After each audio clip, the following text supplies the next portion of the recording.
So, once again, Capcom dropped a fat bomb on all of us fighting game fans. Once again, on a Nintendo Direct of all things. I guess I need to start watching those. The Capcom Fighting Collection 2, a compilation title consisting of CVS 1, CVS 2, Project Justice, Plasma Sword, Street Fighter Alpha 3 Upper, Power Stone 1, Power Stone 2, and Capcom Fighting Evolution. 7 great games, and Capcom Fighting Evolution. As a fighting game fan, Capcom is absolutely spoiling me, but it got me to thinking just a tiny bit. Could there be a third fighting collection at some point? So I did some brainstorming and research and actually came up with a lot more fighting games and fighting game adjacent titles than I first thought. And so I figured I'd toss together a video on the topic since it'd be fun to speculate on such things. Of the games I found during my research phase, I've decided to break them down to 4 categories. The likely, games that I'm very confident would make it into a compilation. The less likely, games that, while they would be great for a new collection, have something that makes me doubt their inclusion. The long shot, games that I think are basically impossible, but figured I'd mention anyway. And lastly, the licensing nightmare. Games that won't make it due to licensing issues. Let's start with the likelies.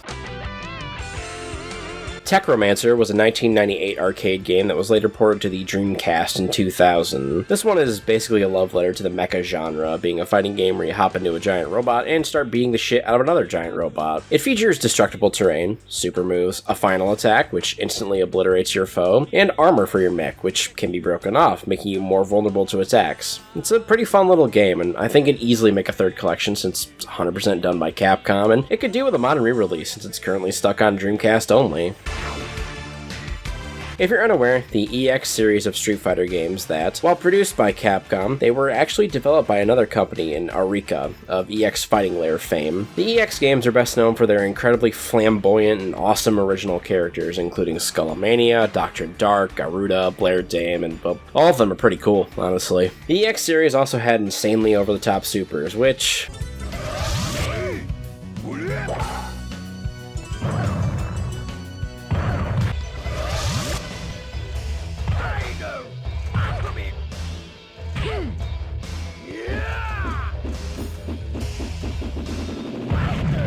are just great, I won't lie. Gameplay-wise, the opinion's more split between people, but I've always found the EX series to be an absolute blast to play. I think the EX series makes it into a new collection easily, since, well, there are actually a few EX crossover costumes in Street Fighter V, so it seems like Arika is open to working with Capcom again. I think 2 and 3 would easily make it into another collection, since more people agree that 2 is the best EX game, while 3 is the most updated and complete version, of course. Yeah, I'm putting another Street Fighter Alpha 3 into a collection. Street Fighter Alpha 3 obviously doesn't need an introduction, of course, but Alpha 3 Max specifically refers to the portable ports of the game to the Game Boy Advance and later the PSP. The noteworthy part of this one is its inclusion of 4 additional characters, including Eagle from Street Fighter 1, Yoon from Street Fighter 3, Maki from Final Fight 2, and Ingrid from Capcom Fighting Evolution. Obviously, since this is a Street Fighter game, Capcom would have zero trouble porting it over to a new collection, and this one is currently trapped on the PSP and Game Boy Advance. So seeing it finally unleashed on modern consoles with those few new characters would be amazing. I also wouldn't mind seeing how those characters stack up competitively, since I almost hear nothing about them. Final Fight Revenge is a silly little 3D fighting game that saw release to arcades in 1999 and the Sega Saturn in 2000. It features a majority of the original games cast as playable fighters, alongside an array of weapons that you can pick up and use on your opponents. It also has some pretty fun supers in the vein of Street Fighter EX. I mean, no other game lets Hagar pile drive you through the earth.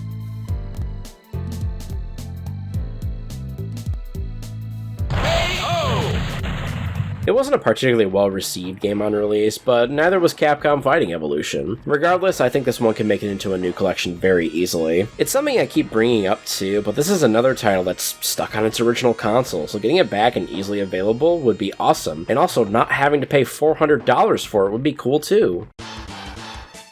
The Slam Master series of games were these hybrid fighting wrestling style games that were arcade and later SNES and Genesis titles too, at least the first one. They're pretty fun for sure, and they include Mayor Mike Hagar as a playable character, alongside this fella Gunlock, who is apparently related to Guile in some way. This is also yet another series that's stuck on its original release, and it'd be great to get these fun little titles freed from those shackles.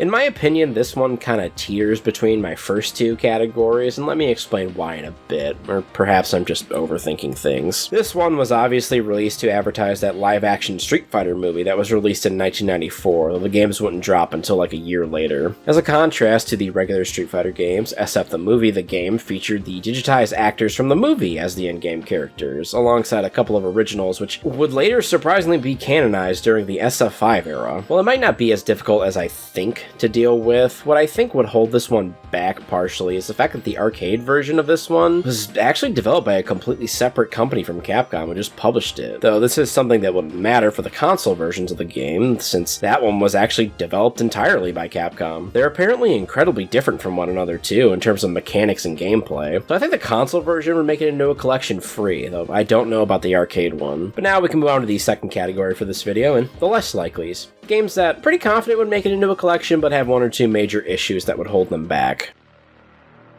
Street Fighter IV was the game that really gave Capcom's fighting game division a foot in the ass and revitalized it after a period of darkness for the company. Ultra is the final version of the game, including every character, all the new mechanics, and even that weird experimental Omega mode that was kind of a breeding ground for a lot of Street Fighter V moves. I think at this point Ultra could stand for a re-release, especially with some nice updated rollback netcode and an all-in-one package for the game's litany of cool costumes. It'd be excellent. What might hold it back from getting into a collection is the fact that Ultra Street Fighter IV is still available for purchase on Steam and modern consoles for the most part. Capcom has been doing an excellent job at updating their classic fighting games, though, and I'm hoping that work will end up extending into its more modern games. Street Fighter IV is definitely deserving of it. One of the two that didn't make it into the Marvel collection, Ultimate Marvel vs. Capcom 3, is a god-tier fighting game, one of the best fighting games ever made, and it's my personal favorite fighting game of all time, of course. Once again, this is a more recent fighting game, and one that I genuinely believe needs a quick revitalization in the form of rollback netcode and modernized lobbies, too. I'm pretty sure you only just watch names clashing against each other in the original system. The problem with it, coming back, is the same as Ultra Street Fighter IV. Still very, very available. Perhaps getting a license for this one specifically might be a bit more difficult too, but if the rest of the Marvel series can get slapped into a collection, well, why not this one as well? Can't be that difficult. With the game still having a very loyal community of players too, it's super deserving of a revival and modernization. Please, Capcom, I'd kill for that good netcode for this one.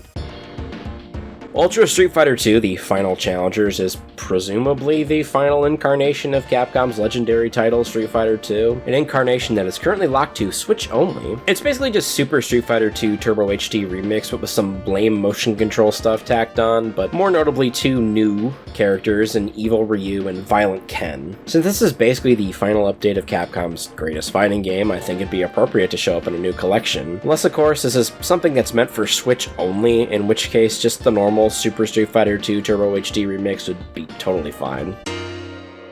Now this is definitely a bit of an interesting proposition for a third fighting collection. Street Fighter Cross Tekken was an ill-fated crossover title that featured Street Fighter's finest facing off against the warriors of the Tekken world. It featured 2v2 battles in the vein of Tekken's tag tournament series, and I won't lie to you guys, outside of seeing King in a 2D fighter and some god-tier crossover costumes, I've never liked this one. Though I have heard it actually did improve a lot after a certain arcade patch that came a little bit too late in its lifespan. Regardless, just because I don't like it, it doesn't mean it shouldn't make it in. I actually think this one definitely needs to be in a new collection since Street Fighter Cross Tekken just isn't available for purchase anymore, at least not on Steam. It was a victim of Capcom's Game for Windows Live removal that ended up taking several games off the market with no estimate for them ever being available again. Another thing that might be a little problematic, this game has a handful of console exclusive characters and a guest character in Cole McGrath. I'm not sure how much of an issue he would be, but this is the type of thing that keeps Mortal Kombat 9 off the market these days after all. The other random characters probably wouldn't matter, since I'm pretty sure Bad Box Art Mega Man and Pac-Man are owned by Capcom and Bamco, respectively, and it seems both of these companies are on pretty good terms, so it could happen at least. A 2D fighting game spin-off based on Capcom's Sengoku Basara series, Sengoku Basara X was an arcade game that was later ported to the PlayStation 2. I think this one can be best summed up by its page on the Dustloop wiki. This game is what many of the mainline FGC consider to be kusoge. Most characters have infinites. Some have multiple types of infinites, and others are ridiculously overtuned. Sengoku Basara X is a game with many flaws, and it should be appreciated for its flaws, not in spite of them. Polished and inoffensive games exist, and and this game is for when you want unabashed insanity. Translation, it's fucking stupid and full of sick shit. This one's also pretty interesting to me since this was a game just produced by Capcom. It was actually developed by Arc Systems Works. I mean, if you couldn't tell by looking at it. I don't know if there's a good working relation between Capcom and Arc, but if we can get Marvel back after Infinite, I think anything is possible, honestly. With that one done though, we can move on to the third category of this video, the long shots. Games that, well, I think have precedent to be included. They're a little too obscure or don't exactly fit the mold of a fighting game to fit in. Onimusha Blade Warriors was a spin-off of Capcom's Onimusha series, a horror-y hack-and-slash game that was set in Sengoku Jidai, Japan, and one that I think just kind of devolved into a full-on action game series at a point. Blade Warriors isn't a traditional fighting game per se, it's more like a beat-em-up. It features pretty big stages with multiple platforms to do battle on top of an array of items that you can find and use during a given fight. Yeah, this is definitely one of the odder entries in a Capcom franchise, but since it's a fighting game, well, I think it could qualify for a potential third collection. Another odd title in a franchise for Capcom, Beautiful Joe Red Hot Rumble, is a platform-type fighter that was released on the GameCube and PSP. I'm probably really stretching at this point by including this one, since while you can't beat up your enemy, the focus of this one is more on objective-based play, like collecting X amount of this thing, or killing X amount of enemies that are spawned around the map. It's a more fun platformy type fighter as opposed to a traditional fighting game, but I included it regardless because, well, technically it counts, I guess, so why not mention it really? 1, 2, 3. Now this one is a spicy meatball, nigh on impossible, but it's one I wanted to mention regardless since I think it's a very interesting case. You might or might not be aware of this one at all since, well, it was never actually released to market. It was cancelled, but it definitely got really far into development. This was a 3D fighting game that featured characters from Street Fighter, Final Fight, Rival Schools, Darkstalkers, a few totally new characters, and a guest character too, allegedly Kyo Kusanagi from KOF.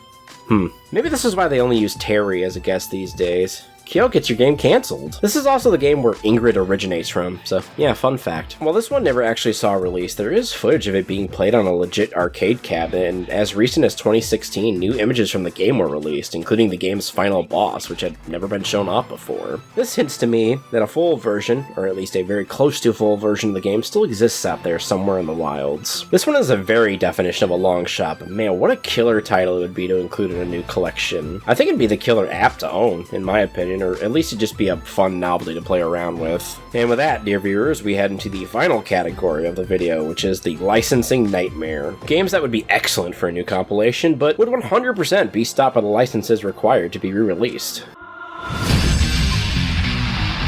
This is the one I see brought up more than any other Capcom fighter, for good reason. Heritage for the Future is a 2D fighting game based on the wildly popular JoJo's Bizarre Adventure franchise. Unlike a lot of the titles I've listed for this video, Heritage for the Future actually does maintain a bit of a competitive community to this day, and outside of its original console ports and one re-release on Xbox Live Arcade that I think lasted about a year on the market, it's stuck in those original forms. Mechanically, Heritage is an absolutely insane fighting game that also stays very, very true and loyal to the JoJo's Bizarre Adventure series. It's a title that everyone wants back for sure, but, well, it's the licensing that stops this one from returning, so I don't think it's ever gonna happen.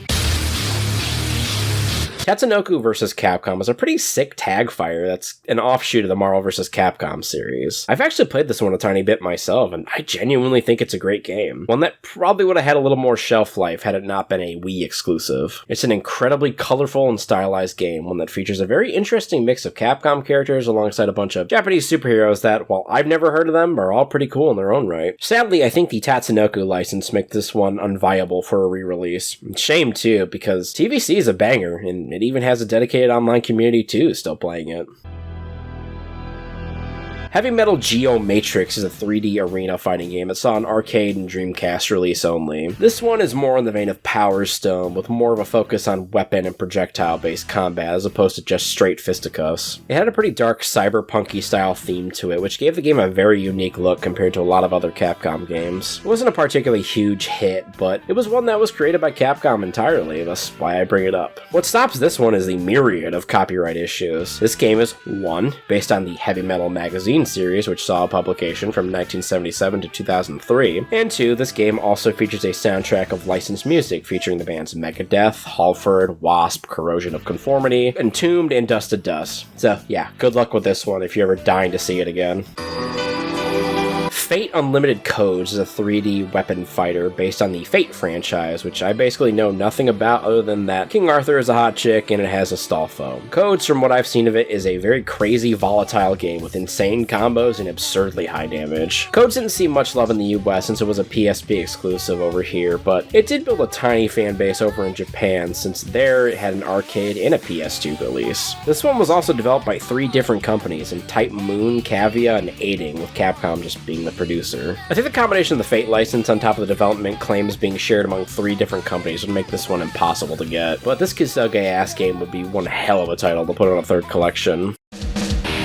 The last one I want to toss on this list probably barely qualifies as a fighter, but it has a 4-player brawl mode like Power Stone, so I'm counting it, damn it. Spawn in the Devil's Hand is a 3D fighting game that saw a drop into arcades and onto the Dreamcast with a planned PS2 port that was later cancelled. In addition to that 4-player mode I mentioned, this game also has what is essentially a beat-em-up for its single-player mode, and that's pretty damn fun in spite of the incredibly awkward controls. I think rights-wise this one could be trouble, but Spawn has never left Todd McFarlane's hands, and I imagine this one still being in the hands of just the creator, as opposed to a bigger corporation, might make it a bit easier to play ball with, so it probably has a better chance than a lot of the other ones I mentioned. With that though, I'll stop listing games now. If I personally had to compose a 3rd Capcom Fighting Collection out of the titles I've listed, while being realistic of course, it'd be like this: Techromancer, SF Alpha 3 Max, SFEX2, SFEX3, Ring of Destruction, Slam Masters 2, Ultra Street Fighter 4, Final Fight Revenge, and Capcom Fighting All Stars. If I didn't have to be realistic of course, I'd drop ROD, Alpha 3 Max, and Final Fight Revenge in exchange for Heritage for the Future, Ultimate Marvel vs. Capcom 3, and Tatsunoko vs. Capcom. I clearly do have enough games here for more than just one compilation though, but I'll call this video here anyway. Did I miss any critical titles? What would your picks be for the Capcom Fighting Collection 3? Answer in the comments below. As always though, dear viewers, my name is HadesManticore and this here channel is CityStateManticore. Thanks a ton for watching this commentary if you did. Feel free to like, comment, and subscribe because as always, more content to come. I'll see you all in the next one. Goodbye.